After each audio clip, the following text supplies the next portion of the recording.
Hi అండి. నేను ఈరోజు పత్తికి గడ్డి మందు స్ప్రే చేస్తున్నాను. పత్తి గింజలు పెట్టానన్నమాట. పెట్టి నీళ్ళు పెట్టాను. నీళ్ళు పెట్టిన తర్వాత ఇది 3వ రోజు. ఈ పిండి మిత్రులు అన్నటువంటి మందు స్ప్రే చేస్తున్నాను. ఇది స్ప్రే చేయడం వల్ల ఏమవుతుందంటే గడ్డి అనేటువంటిది మొలవదన్నమాట. గింజ మొలకొచ్చి అటువంటి బాపతి అన్నీ మొలవవు. ఇంకా తుంగ గరక అట్లాంటి వాటికి లోపల గడ్డలు ఉంటాయి కాబట్టి అది మాత్రం మొలుస్తుంది. దీన్ని మాత్రం మొలవకుండా ఆపుతుంది అనమాట. ఇది ఒక 20 రోజుల దాకా పనిచేస్తుంది. కానీ మళ్ళీ మనం నీళ్ళు పెట్టడం గుండు కొట్టడం చేస్తాం కాబట్టి పోతుంది కొంచెం.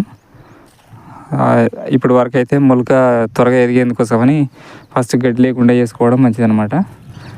దీనికి లేబర్ తక్కువ పడతారు మనం కలుపు తీసుకోవాలనుకున్నప్పుడు. ఇట్లా త్వరగా చెట్టు ఎదుగుతుంది అనమాట. అందుకోసమని ఫస్ట్ ఈ గడ్డి మందు స్ప్రే చేయడం మంచిది. ఇది భూమిలో తేమ ఉండాలన్నమాట. తేమ ఉన్నప్పుడే స్ప్రే చేసుకోవాలి, లేకుంటే పని చేయదు. ఇది ఒక ఎకరానికి 700 ml ఉంటుంది. లీటర్ 700 ml స్ప్రే చేయాలన్నమాట.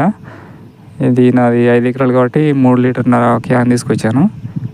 ఒక పంపుకి 100 ml చొప్పున వేసి స్ప్రే చేస్తున్నాను.